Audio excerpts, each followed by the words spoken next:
Hello and welcome to the Imperfect Mum. Today I have a guest with me again. Her name is Sally. She's a mum of two. You are a mum of two, aren't you, Sally? Yeah. How old are your kids? 12 and 8. 12 and 8. Okay. So you've got two kids. You are an ambitious mum coach. Yes. Yes. And I loved it because we had the amazing conversation about what ambitious means to you. And it was such a mindset shift for me because I don't like using the word ambitious. And it was like, no, I am ambitious. You're right. So yeah, can you explain what you do? Because you're going to be better than me. Thank you, Natasha, for having me. It's such an honor, a pleasure to be here. So yes, I am the ambitious mom coach. My name is Sally Mady, and my business is coaching for balance. And I really help exhausted but yet ambitious moms to thrive and live a fulfilled life the way they want it. And yes, we did have a discussion about ambitious. In my opinion, or how I see it, ambitious is having a desire to be successful, having the you just have an urge or a passion just to do something different, just to succeed in any way or another, not necessarily just work related, but even in your own life, any changes you want to do. If you're not ambitious about it and you have a drive, I think you wouldn't get anywhere. So it's just about having a drive. I think it's like the idea that you like have something that you're excited about. Yeah, definitely. And when you know your why, when you have that drive, you will be excited, you will be motivated, and you will be ambitious. You will be successful and succeed in that area of your life. Because a lot of the time, I think we connect success with just profession, with just being having a career. But I see it personally, whether it's ambition or success, it's in any area of your life. Being a mom, having a fit lifestyle, or reading books, whatever your personal development, whatever area you want to focus on, you can definitely be ambitious and successful, in my own humble opinion. And I love that because one of the things I'm really obsessed with doing, I get a lot of my clients to do, is a wheel of life. Have you done a wheel of life? Yeah, my Yeah, favorite. I love it. And so for anyone who doesn't know, can you explain what a wheel of? I've got one next to me, so I can let me just get it. Okay. Divide it into, how many have you got? 6, So 8? I've got 8 sections. You can just Google this. I don't know if you can see it properly. And what I'll do with my clients is get them to mark where they are. So actually, like, to have a full life, it's not just about work or about parenting. The subjects on mine are personal growth, health, friends, relationship, recreation, spirituality, professional, and finance. But obviously, they're never all going to be completely balanced, but being able to strive in all areas is so important. But I've never thought about it being an ambitious thing, but of course it is. The ambitious wheel, perhaps. And while we're on that topic of the wheel of life, it's not about having, in my opinion, or how I see it, it's not about having high mark on the scale for each area, because sometimes you need a lower score in some areas in order for others to succeed in it or to thrive. Yep, definitely. Like balance is a bit of a myth. No. And just on that note, coaching for balance is not about work-life balance. It's about balancing our own needs with the needs of others, balancing what we say with how we act. It's definitely not work-life balance, because there isn't one single equation that works for everyone. And I think that's the thing, we compare ourselves so much to everyone else, but everyone's life looks different. Like you just have to go to school. Like some mums are there every day, some mums are there like one day a week, some dads are there half the time. No two families are the same. Everyone fights their own battle that we have no idea about, and so are we. Yeah. Yeah. So you spoke about your why. What is your why? Why, in terms of the business? Yeah, because you said what you said was to be ambitious. What's important is to be grounded in a why. Like, what is your why? My why, but then I'll tell you how it started as well. So my why is, I love helping people. I'm very passionate about helping people, but also being a role model to my kids. Be a mom and also work and fulfill your life and dreams and look after your own needs as well. This is important. Because one of the things that I worry, like I always think, is I don't want my daughter. I always think my daughter to grow up and feel like once she becomes a mum, she like loses everything. Like she has to give up on life, and life just feels really, really hard. And I think I did think that about my mum. Like once you have kids, like life just gets really hard. I want her to think like once you have kids, life gets really wonderful. Exactly that. Exactly my thought. Life doesn't stop. It changes, but it doesn't stop when you have kids. And I think once we acknowledge that and we embrace that thought and belief, things change. You don't look at it as a very hard. It is a hard job having being a mom and a working mom, especially. But you can manage. There are ways to manage. But setting an example and role model, exactly like you, probably most for my daughter, is my why. Is one of my whys. Yeah, Yeah. definitely. And how coaching transformed my own life. And I just love helping people. So it's definitely what I want to offer to others, that transformation in life, to live the happier life the way they want it. But it has to start with awareness. I think that the thing is, once you learn like about self-development, and we were talking before about mindset, you learn that stuff, you're so excited about telling other people. Exactly. Yeah, that's true. So can you tell us a little bit more about your background and how you got into coaching? Okay, so 20 years ago, I moved to England. I came to study in Brighton and finished my degree in product design and did my master's in London. And then I settled. I met my husband, who's now my husband, and we settled. I got married, settled in Brighton. But then I joined the family business in the travel industry, his side of the family, which I Okay. Oh, so absolutely you loved. joined his family's business. Yeah, Oh, I'm originally from Egypt. yep. I had my parents live in the UK as well. Yeah, mom and dad. But at the time after I finished, after I've graduated, and I didn't find a job straight away. So just maybe to fill the time until I find a job, or again out of urge to help with setting up the business they were starting, I've joined the business, which I loved, absolutely loved travel, because there was part of it, connection with the client, communication, and just making them happy, have a wonderful holiday. And then I stayed for a few Oh, years, okay. but I couldn't see my progression. Like I knew I can't stay forever, because there isn't a progression that will happen. There isn't development for me that will happen there anymore. And what was And your, then sorry, what I did you had my say your kids. degree was in? Product design, and then I did masters in packaging technology. Completely different. Completely. And you did a master's as well. Completely different. So what was your dream? Um, I've enjoyed working in the packaging companies. I had a placement at Kimberly Clark's, and I loved working with them. And I didn't mind working in a company. That was my dream as a graduate. Yeah, I enjoyed it so much. But I must say, having worked with the family, it gave me the flexibility with having children. Yeah, definitely. So yeah, this is definitely something, once I've tasted it and tried it, I crave more of it. It's such a trap though, isn't it? Like so many women feel really trapped in that. Like, so my mum worked for the council, and she always used to say like the best thing about working for the council is it's really flexible. Then I ended up working for the council because that's what we do. We model. Like did not want to work for the council. I don't know how it happened, but I ended up working for the council in a different role. And I remember just feeling like everyone used to say like, oh, it's so flexible. Like you get loads of holiday. It's brilliant when you have kids. And you can see how many women will just stay in jobs because they don't believe that you can find better. Like you might not like it, but the grass isn't always greener. Exactly that. Exactly. So it ticked all the boxes. I Yeah. was able to go on holiday, and I had the flexibility in general. And after having my daughter, I was able to work less days, which wasn't the best in terms of in terms of the travel industry, because yeah, some clients call you or come to you on a regular basis just to have the package completed. So it was just a bit of a stress towards the end when I had my kids.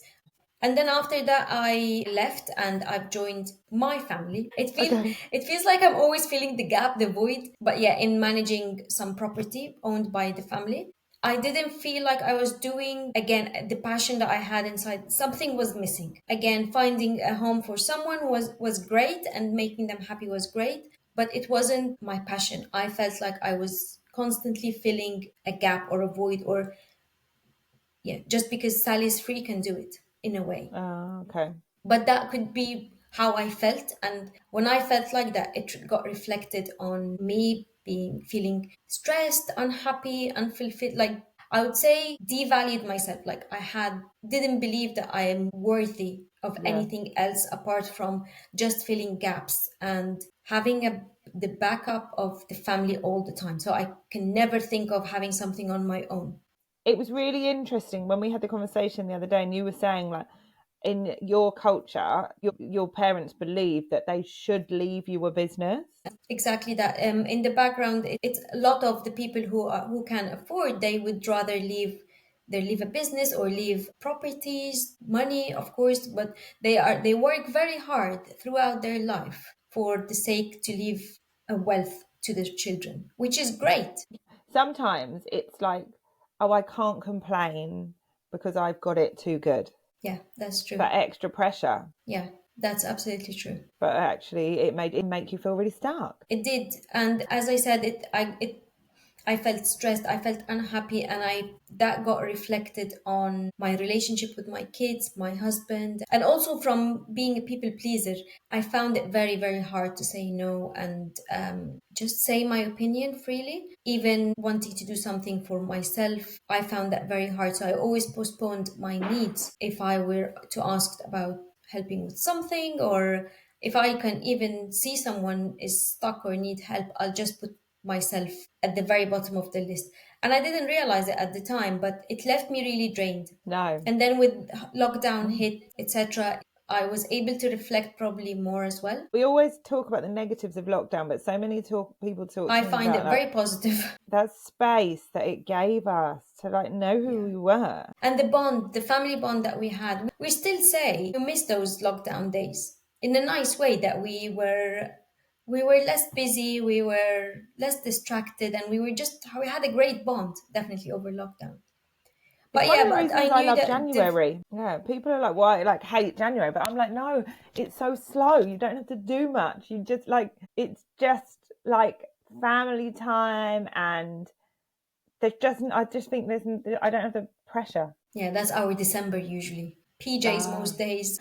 Mm. No, for me, December's busy. So January is like the calm after the storm. I love Christmas, but, it's a build up, isn't it? Yeah, Like, it's the build up. mm, mm. So lockdown gave you the chance to reflect. Yeah, so give me the chance to be calmer, doing less, so feeling less stressed. And I think sensing that enjoyment of and the freedom, having the greater bond with the kids. And then after lockdown, I thought, okay, something needs to change, because otherwise the cycle will start all over again. I developed in myself. So even throughout in the travel and the property industries, I took on a lot of courses just to understand more and develop. I like learning and developing myself. So I thought, okay, I can't change anything, can't change anyone. Let's start with me. So that my first encounter with coaching was purely for self-development purposes, and I was willing to pay for the course for that, and I did took on the course just for myself to know what I want to do next in life, and it transformed my life. It changed the way I think, the way I behave, the way I protect myself. And from then I thought, okay, I love helping people and I've changed a lot. I'm a mom. How many moms could possibly be feeling the same in a way or another? Yeah. Different stories, different backgrounds. And this is how Coaching for Balance came up. And I reckon it's most. Yeah.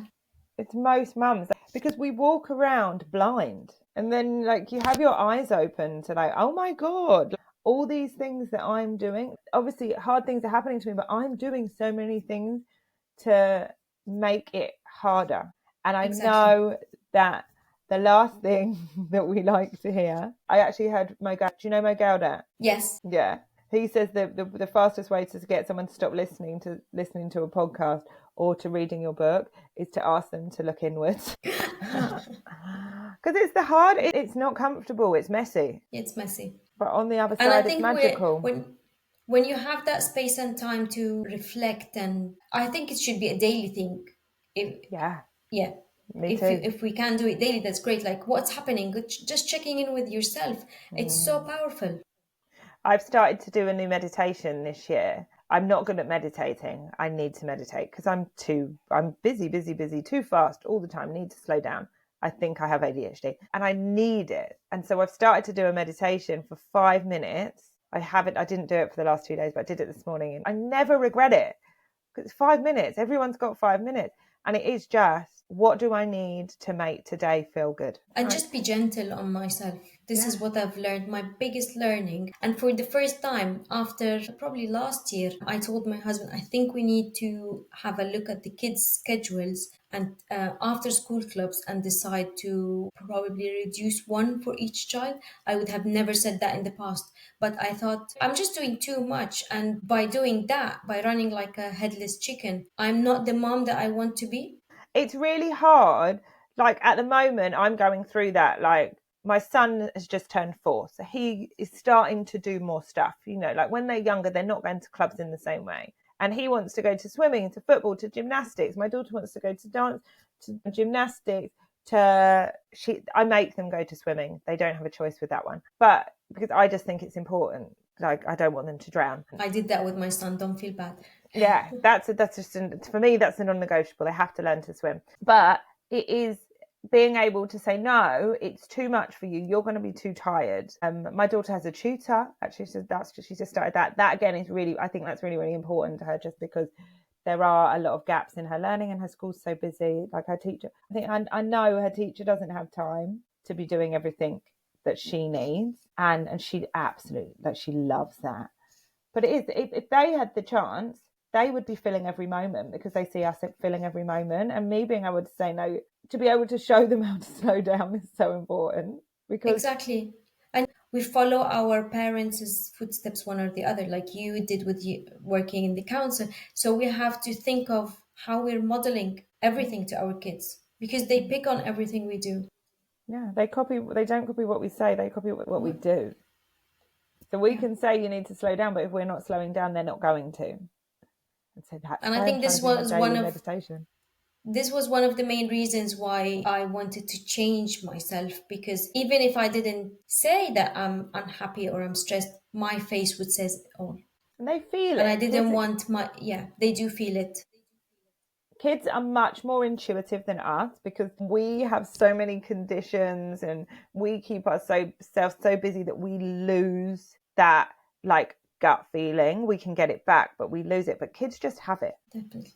Yeah. So, I mean, I just think, like, it's lovely to hear a story when you have turned yourself around, because that is the same with me. Like, I knew that I didn't know what was wrong, but I knew I didn't feel happy.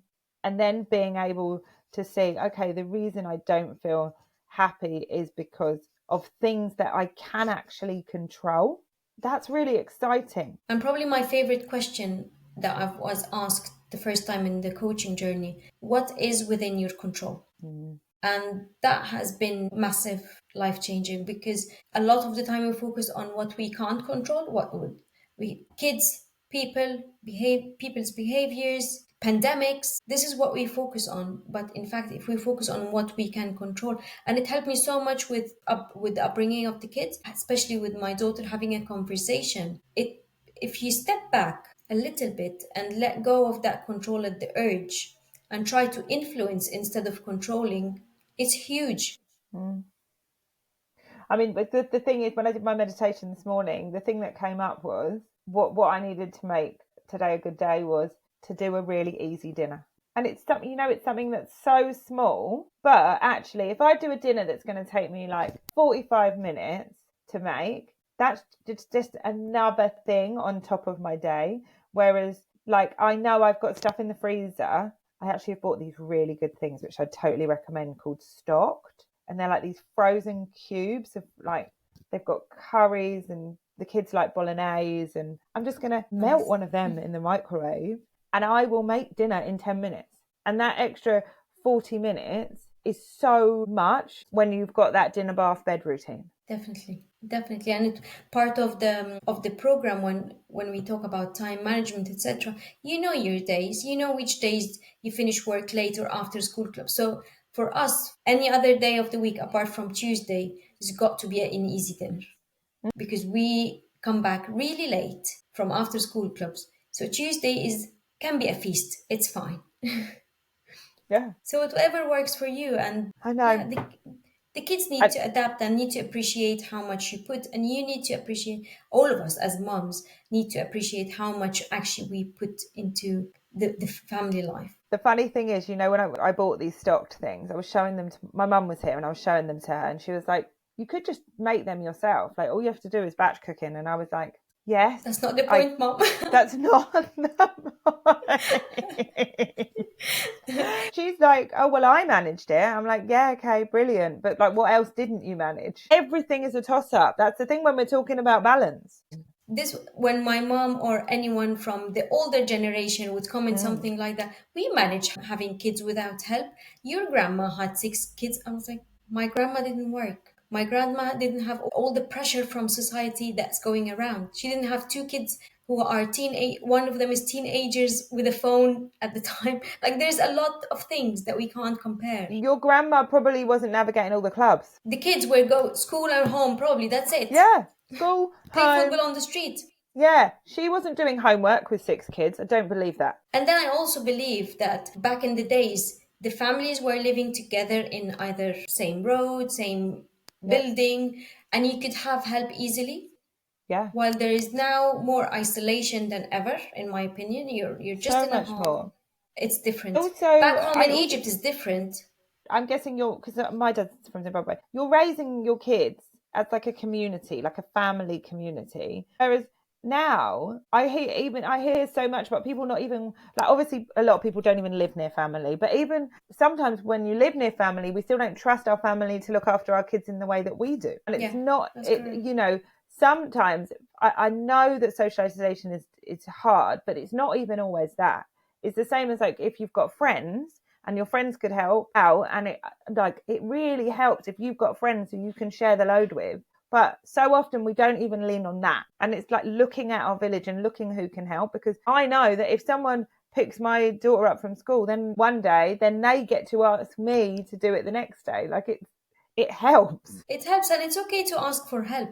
I'm very lucky to have an amazing neighbor whose kids go to the same classes as my kids, and it's brilliant. We share lifts, we help each other pick up drop-offs, because why not ask for help, and you will find your village, you will find your tribe. And if you ask for help, you give them the permission to ask you for help, which exactly. I'm guessing they need it. Just we all need more help. Definitely.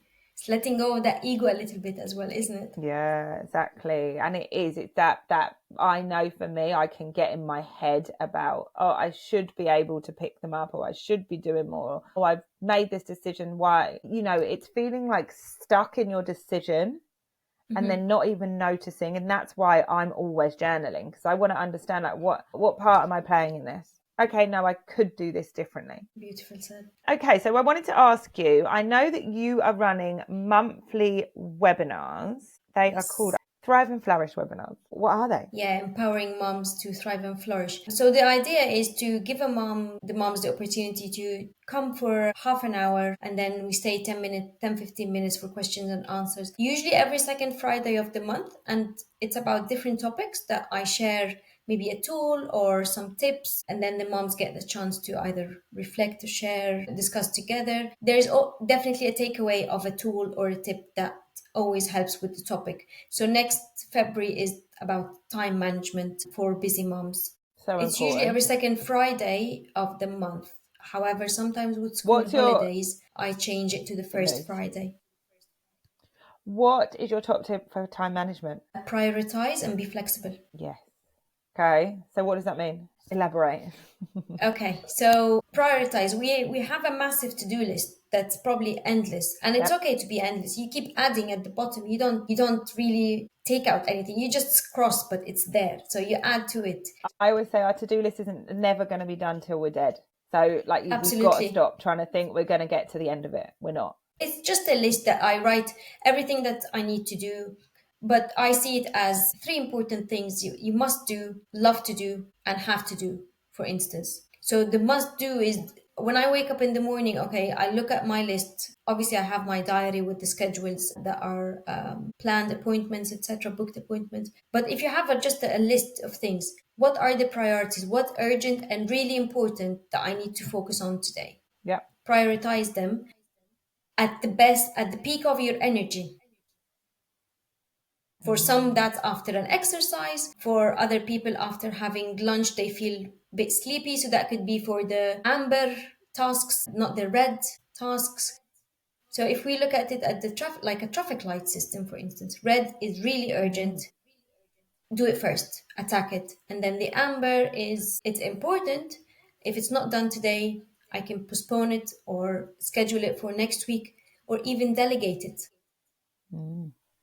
Perfect. And if it's green, if it's I don't know, go for a walk, I have to prioritize my own needs as well. But if I have extra time, what would be lovely to have? Maybe visit my mom, go shopping, call a friend, read a book, anything that it would be nice to have.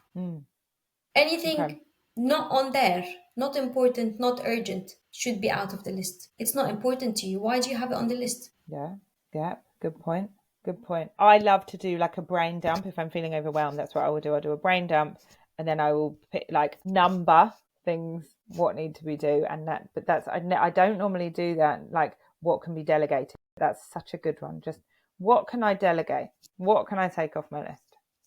And I always ask, if you were to delegate one task a day, what would it be? You can delegate. You can delegate the washing to your kids even. One task a day will free up a lot of mental load. My daughter's 6 now. I don't think she can do the washing, but you know, one of the tasks that I've delegated to her is she makes her own snack and makes her own drink. And you're teaching her, you're doing her a favor. I know, yeah, exactly. You're showing her to be independent, and you're showing her to help and contribute. And because one day when she has her own family, she would want help. I think it's so important because my husband, love him, but he was never taught to do anything. His mum was very much like, she was a single mum, I get it, but she was like, it's quicker if I do it on my own. Like, it's quicker if I just get it done. So but we don't help them. We don't do them any. She hasn't taught him any life skills. And actually, what it does, I always think of, we're trying to raise healthy, happy humans, not healthy, happy children. Like, they're only children for such a short time. We're teaching them to be adults. Exactly. Yeah. And with flexible, what I meant was, don't beat yourself up. If something isn't done today, that's okay. Just have some self-compassion and be flexible. And also be flexible if you have to move some appointments to make room for the priority that came up, for instance. Or just manage the way you everyone is the expert in their own life and can manage their time just with little tweaks and tools that we can help with providing. And self-compassion is so, so important. I always talk to my clients about like getting things done with a carrot or getting them with a stick. And if you're using a stick, there are consequences to that, like not being able to sleep, not being able, like feeling anxious all the time, never feeling good enough. The problem is that the stick works as much as it helps you get things done. But if you use a carrot, it might work a little bit slower, but you get to feel happier. Like, I did the stuff, well done me. On the days where you do all the three, celebrate it rather than kicking yourself when you didn't. Exactly. All right. Okay. It was so lovely to chat to you today. If anyone wants to find you, if anyone wants to work with you, how do they do that? So there are different ways. I have my social media links. I'm on Instagram, on Facebook, LinkedIn, and I have a Facebook moms group. It's called The Flourishing Mama. And I have my website as well, coachingforbalance.co.uk.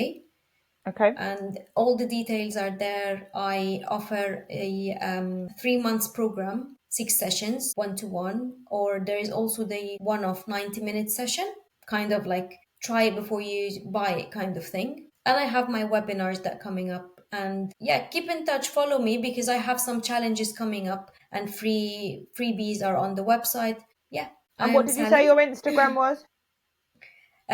coaching.for.balance. Okay. All right then. Lovely. All right then, Sally, thank you so much. And always a pleasure chatting to you.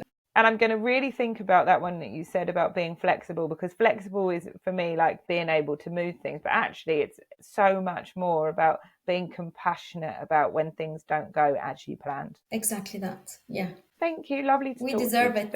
We do. Like, we're so compassionate with everyone else, but we're not with ourselves. Yeah, definitely. Oh, okay. Bye. Bye.